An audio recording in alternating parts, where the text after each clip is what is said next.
Olá, é o seguinte, Abel, que eu não me lembro mais o sobrenome, se jactando pelo fato de ser xará da minha mulher, me mandou um recado dizendo: olha, o Fagner reclamou que você interrompia. Ô Bel, o Fagner pode, viu? O Fagner é meu amigo há 50 anos.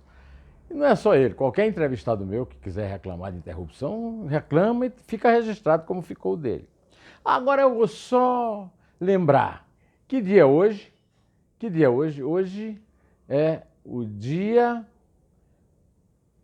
Não é o dia 4, né? Não é o dia 4. Mas se fosse o dia 4, né, eu estaria comemorando aqui um aniversário. No dia 4 de abril de 2016, eu estava na Roda Viva, e a Roda Viva entrevistava Marco Aurélio Mello, e eu interrompi o Marco Aurélio Mello para desespero do Augusto Nunes, que era o manda-chuva lá do Roda Viva. Até hoje eu sou conhecido por isso. Um monte de gente acha que eu sou corajoso só porque eu enfrentei o Marco Aurélio Mello. Quando ele disse assim: quer dizer que você não confia, José Neumann Pinto, você não confia na nossa Suprema Corte? Eu disse: não. Então, Bel, presta atenção. Entrevistar não é tão fácil assim, não, como vocês que ficam me escrevendo, reclamando das minhas interrupções pensam. Não é, não. Tem um livro meu aí, Neumann Entrevista, 70 entrevistas, 2 volumes, tá? Só de entrevista.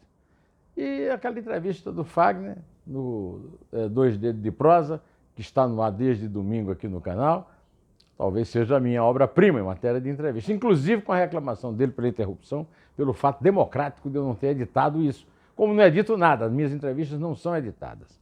Valeu? Bom, eu quero dizer para você que hoje eu estou profundamente revoltado, muito mais revoltado do que sempre, quando li a notícia que o Instituto Brasileiro de Geografia e Estatística não vai mais fazer o censo de 2020, que foi adiado para 2021, porque um bandido chamado Paulo Guedes... A Isabel vai ficar brava comigo que eu chamei de bandido, mas digo e vou para o juiz responder se for o caso. Porque ele não é apenas um blefe, como disse o Paulo Marinho na entrevista dessa semana, no Neumann Entrevista. Ele é um destruidor de empregos. Olha aqui, eu vou trazer aqui essa notícia para vocês verem quantos brasileiros deixaram de ter um emprego por causa dessa dupla fatídica, o posto Ipiranga e o dono do posto, né? O Paulo Guedes e o Jair Bolsonaro. Olha aqui, o censo não vai ser feito porque foram cortados 96% das verbas para o censo. Era para ser 2 milhões de reais e ficaram sendo 75 mil, uma coisa assim, né? Enquanto isso, 5.450 candidatos à função de agente censitário foram abolidos, aliás, 200 mil vagas, sendo 181.898 para a função de recenseador, que faz as coletas dos dados, e 5.450 para a função de agente censitário municipal e o restante para supervisor. Olha, meus queridos amigos, eu quero dizer o seguinte a vocês. Isso aí é terrível, nós estamos num desemprego danado. Você vê todo dia na televisão o povo com fome por causa dessa pandemia. E o Jair Bolsonaro fica dizendo: porque as pessoas têm que ir para a rua, tem que ir para a rua. Tem que ir para a rua. Ele é que tem que ir para a rua. Esse tipo de decisão é uma decisão estratégica, é uma decisão contra a ciência. Porque a ciência precisa da verdade, a verdade precisa de estatísticas, fatos. Esse boicote ao Instituto Brasileiro de Geografia e Estatística, o tradicional IBGE, é tipicamente de um negacionista, um cara que quer negar a verdade, a realidade, quer impor a mentira. A mentira é a constante nesse governo, aliás, nesse desgoverno. Um desgoverno clandestino. Agora mesmo eu fiquei sabendo que as posses dos novos ministros foram clandestinas. Mas sabe quem foi para a posse? Eu não fui, você não foi. mas o Valdemar Costa Neto foi. Foi para a posse de uma moça que se diz chamar Flávia Arruda. Não é não, o nome dela não é Flávia Arruda, é nome de guerra. Nome de guerra. O nome dela é Flávia Góes. Mas ela é a namorada do Zé Roberto Arruda, que foi governador e que foi filmado pegando propina e guardando nos bolsos do paletó. Filmado e mostrado para o Brasil inteiro. E agora é a pessoa que articula a política do Congresso em nome do Centrão no Palácio do Planalto. Pois então, a mentira é a causa. O Bolsonaro vive usando essa mesma frase bíblica que eu uso, a verdade nos salvará, mas ele só apela para a mentira. E eu quero dizer o seguinte, esse dinheiro que não foi passado para o IBGE foi usado, mais do que o necessário, foi usado para pagar os direitos de exibição da novela Os 10 Mandamentos. Sabe qual foi a média de audiência da novela Os 10 Mandamentos na TV Record? Traço. Zero. Zero. Zero é a nota que merece o governo Bolsonaro por ter gasto 3.200.000 reais para pagar os direitos dessa novela e exibir numa rede pública, né, a Empresa Brasileira de Comunicação, que tem zero como padrão de audiência. Né? Outro exemplo de a juíza, aliás, eu não posso passar em frente simplesmente, porque a juíza federal Cátia Balbino Ferreira deu à EBC 72 horas para explicar essa compra absurda, porque isso sim é comprar opinião, é comprar comentarista no ar, no noticiário. Eles ficam querendo insultar e mentem a respeito do antagonista e das relações do antagonista com o Dória de forma vil, indecente, censória, mas não vem aqui explicar nem para... A juíza está exigindo que expliquem, na justiça, como é que gastou tanto dinheiro na compra desse produto podre. E mais, eu tenho um exemplo mais grave, muito mais grave, de mentira ainda do que esse, embora não seja tão caro. Nós todos ouvimos, graças ao Jair Bolsonaro, que retuitou uma mensagem do prefeito de Chapecó, que com uma voz muito bonita, deu um exemplo no combate à Covid e o município de Chapecó, em Santa Catarina. Eu falei em Chapecó aqui, porque o Chapecó estava numa tremenda crise sanitária lá, falta de leito, falta de oxigênio, e Bolsonaro estava no mesmo estado de Santa Catarina, na praia. Agora nós ficamos sabendo que gastou 2.400.000 reais nos dias de folga, na praia em São Francisco do Sul, lá em Santa Catarina.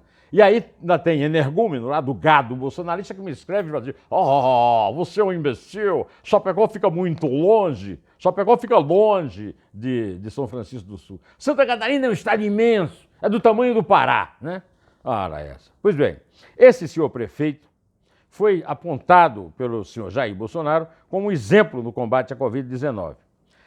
Esse exemplo é o seguinte: Chapecó tem 100% das UTIs lotadas no SUS e rede privada. Chapecó acumula ainda mais mortes por 100 mil habitantes do que o país e do que o estado de Santa Catarina. A cidade enfrentou colapso da saúde em fevereiro, precisou transferir pacientes, adotar restrições de circulação e ampliar o número de leitos. Tem 537 mortos pela pandemia, sendo que mais de 410 foram registrados neste ano. Tuxê. Mentira!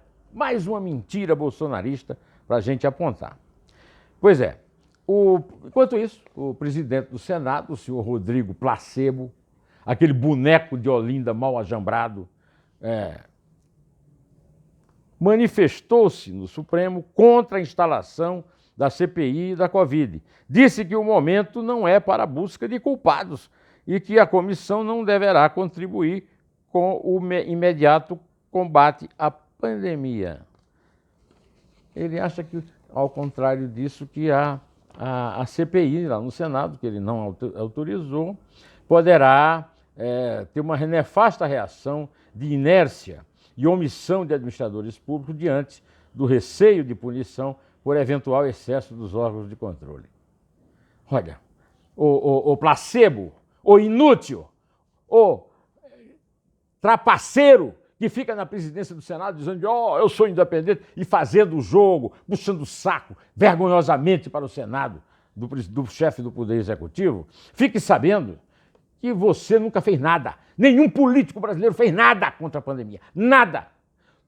Os governadores, esses fizeram, estão fazendo restrições de isolamento, estão lutando pela vacina, mas não vocês no Congresso. Você é presidente de um poder assassino. O poder legislativo não está fazendo nada para evitar o assassínio em massa da população, se vendendo ao Bolsonaro por 3 bilhões de reais, que foi o que ele pagou para a sua eleição e a eleição do Arthur Lira. Aliás, por falar em puxa-saco, eu venho aqui também propor que o senhor Augusto Aras, Procurador-Geral da República, mude. Algum legislador podia mudar o nome da Procuradoria-Geral da República para puxa-saco privado, ou melhor, puxa-saco particular do presidente, PPP. Né? Lembra aquelas alianças público-privadas? É o caso desse rapaz. Sabe o que ele fez agora? Bom, como você sabe, o Cássio Conká cuspiu, rasgou uma decisão do Supremo, uma decisão unânime. Foi o seguinte, em maio do ano passado, o Supremo decidiu que os prefeitos e governadores têm poder para fazer restrições no combate à pandemia. Tem. Um ano depois, ele já estava no Supremo, por 11-0, o Supremo considerou que a Associação Nacional de Juristas Evangélicos, ANUJ, não tem legitimidade para apresentar ações no Supremo contestando atos do Supremo, e ele deu ganho de causa uma liminar abrindo templos. Se você tiver o cuidado de ler o noticiário hoje, você vai ver que especialistas do mundo inteiro apontam os templos religiosos como o local de mais fácil e violento contágio de coronavírus no mundo, mais do que tudo que as pessoas cantam, gritam. Muitos especialistas, inclusive, acham que não adianta nem usar máscara. E esse rapaz, esse mocinho do Piauí, esse garoto prodígio do PT do Piauí e da direita do Piauí e do Centrão, liberou os ritos religiosos e o seu companheiro, que o chamou de novato, não, quem chamou de novato foi o Marco Aurélio Mello, o seu companheiro Gilmar Mendes, atendendo a uma reclamação do PSD e de outra associação aí de pastores, deu ganho de causa ao prefeito Bruno Covas, de São Paulo, que fechou os templos. Né? É isso aí. Então criou uma confusão lá no Supremo. Aí veio o Aras, o puxa-saco particular do presidente, PPP, e escreveu ao Supremo o seu parecer de que deveria não apenas abrir todos os templos, como também transferir quaisquer ações a respeito, inclusive a que está com Gilmar Mendes, para o Cássio Conká Nunes Marques. Eu estou esperando para ver a reação do Gilmar Mendes. Todo mundo aqui sabe que eu não sou nenhum fã do Gilmar Mendes, nem do Marco Aurélio, mas nesse caso, dessa briga com o Cássio, me desculpe, não dá para não concordar com ele. Agora estou esperando, cadê o Gilmar? Cadê aquelas pancadas que você dá no Moro, na Lava Jato? Por que é que não dá no coleguinha, no Cassinho que você colocou aí? Em conspiração com o Dias Toffoli, com o Jair Bolsonaro, com o PT, com o Ciro Nogueira e com o governador petista lá do Piauí, hein? Vai dizer o quê, doutor Gilmar? Bom, estamos esperando.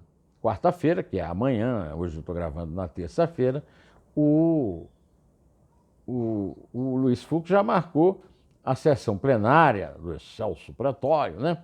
Que vai julgar essa coisa toda, se vale o 11-0 do Supremo ou se vale a liminar nojenta, asquerosa de Cássio Nunes Marques, Cássio com K. A respeito dessa nojenta decisão de Cássio com K, o colega Merval Pereira escreveu em Homens Pequenos, belo título, né? No jornal o Globo de hoje. Quem atentar para o número de vezes em que a defesa da liberdade está sendo utilizada para a consumação de atos nocivos à sociedade, dará razão ao Marquês de Maricá, que nasceu no Rio em 1773 e morreu em 1848. Quando em um povo só se escutam vivas a liberdade, a anarquia está à porta e a tirania pouco distante. A decisão do ministro do Supremo Tribunal Federal, Nunes Marques, de liberar os cultos religiosos presenciais no auge da pandemia, certamente para agradar ao presidente Bolsonaro, foi errada em todos os sentidos, mesmo que a liberdade religiosa seja usada para a defesa da tese. É isso aí. Aí eu fiz um artigo, que está no meu blog desde ontem. Eu não tinha lido quando eu escrevia, tanto que eu publiquei ontem, mas completamente em acordo com tudo o que o Merval escreveu. Eu quero pedir licença para ler para você aqui, tomando um pouco do seu tempo, pelo menos o último parágrafo do meu artigo, que se chama O Profano Direito ao Dízimo na Pandemia. Em que eu tiro essa história, que liberdade religiosa coisa nenhuma, estão defendendo a passagem do dinheiro do bolso do fiel para a sacolinha do pastor, tá? É isso aí.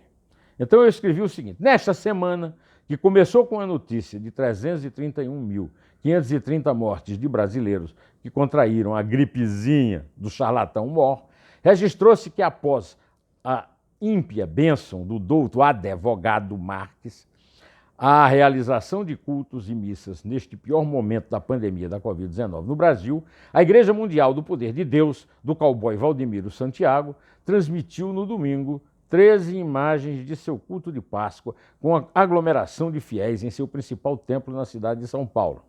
O Messias das falsas profecias e o jurisconsulto, olha aí, não é jurisconsulto não, o senhor Cássio Conká é um jurisconsulto, né? Não querem liberdade para orar, mas para amealhar as poupanças das vítimas do culto à morte, que os anjos caídos da peste, movida a cloroquina, usam para reverenciar Satã no bezerro de ouro. Ou seja, a mão que paga o dízimo, a boca e o nariz que contagiam até com a máscara. Por falar nisso, a Isabel acabou de me contar. Isso é uma notícia que muitos policiais militares se recusarão a receber a vacina da China, a vacina do Dória, no estado de São Paulo. Eu estou alertando o senhor João Dória há um tempão sobre isso. Ele tem que mudar o comando dessa polícia militar. Todas as polícias militares no Brasil estão contaminadas pelo ódio do bolsonarismo. Todos eles rezam a cartilha da senhora Flor de Lis de Souza, que garantiu numa entrevista no fim de semana que vai ser reeleita e que não vai ser caçada. E do senhor doutor Jairinho, que pode ser que reúna na própria figura aquele famoso romance O Médico e o Monstro. É o que parece das investigações da morte do Henri Borel, de 4 anos, lá com a mãe e com ele, que era o namorado da mãe, né? São eles indignos representantes do ódio bolsonarista, que está matando o país e se escondendo, e contando com a cumplicidade de Arthur Lira, Rodrigo Placebo, Augusto Aras Mas Não Codes, que faz vista cega para todos os crimes que Jair Bolsonaro tem cometido a mancheias. Bom, eu vou ficando por aqui, direto ao assunto. Em pé. E só a verdade salvará as nossas vidas.